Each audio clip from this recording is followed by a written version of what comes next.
বিশ্বনবী পাগলের মতো একবার হাউজে কাউসারে যাবেন, একবার সিরাতে যাবেন, একবার পুলসিরাতের দিকে, একবার হাউজে কাউসারের দিকে পাগলের মতো দৌড়াতে থাকবেন।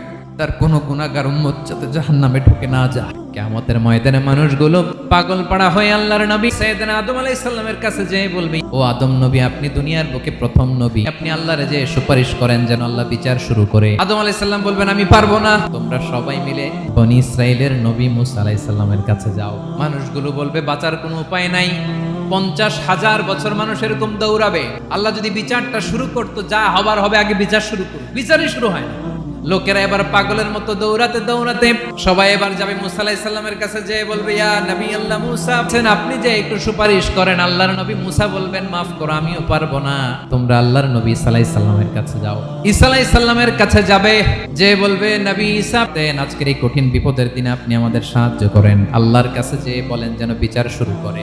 আল্লাহর নবী ঈসা আলাইহিস সালাম বলবেন, আমিও পারবো না, আমার উম্মত খ্রিস্টানেরা আল্লাহরে বাদ দিয়ে আমি ঈসার ইবাদত করেছে, আজকে আল্লাহ অনেক রেগে আছে, আমি পারবো না। তবে একটা পরামর্শ দিতে পারি, এই কঠিন সময়ে কেউ আল্লাহর দরবারে দাঁড়িয়ে একটা টু শব্দ করার ক্ষমতা কারো নাই, একমাত্র আখিরি জামানার পয়গাম্বর বিশ্বনবী মুহাম্মদুর রাসূলুল্লাহ ছাড়া।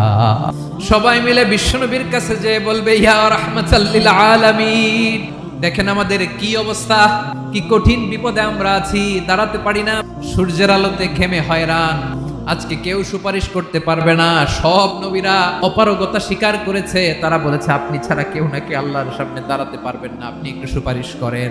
বিশ্বনবী বলবেন, আসো আসো, আজকের দিনে আমি ছাড়া আল্লাহর সামনে কেউ দাঁড়াতে পারবে না।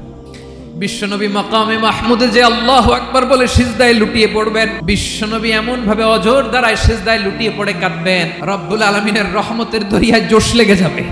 রব্বুল আলামিন এই দৃশ্য থেকে সহ্য করতে পারবেন না। রব্বুল আলামিন বলবেন, ইয়া মুহাম্মদ ইরফা রাসাক, ও নবী আপনি মাথা তোলেন, আজকে আপনি যা চাবেন তাই দেব, যার জন্য সুপারিশ করবেন তার সুপারিশ কবুল করে নেব। বিশ্বনবী মাথা তুলবেন, তুলে বলবেন, রব্বি হাবলি উম্মতি, আল্লাহ তুমি আমার গুনাহগার উম্মতকে বাঁচাও। এই দুনিয়ার বুকে রব্বুল আলামিন সব নবীকে একটা করে দাওয়া মুস্তাজাবা দিয়েছেন, মানে যে দোয়া করলে কবুল হয়ে যায় সাথে সাথেই। দুনিয়ার সব নবীরা ওই দোয়াটা দুনিয়ায় করে ফেলেছে। বিশ্বনবী বলেন, আমি করি নাই, আমি আমার স্পেশাল দোয়াটা কিয়ামতের দিন আমার গুনাহগার উম্মতকে সুপারিশের জন্য রেখে দিয়েছি। আজকে আমি তোমার দরবারে দাঁড়িয়ে কিয়ামতের দিন ওই দোয়াটা করছি, আল্লাহ আমার যে উম্মতের হৃদয়ে যাররা পরিমাণ ঈমান আছে, আমার একটা উম্মতকেও তুমি জাহান্নামে ঢুকাতে পারবা না।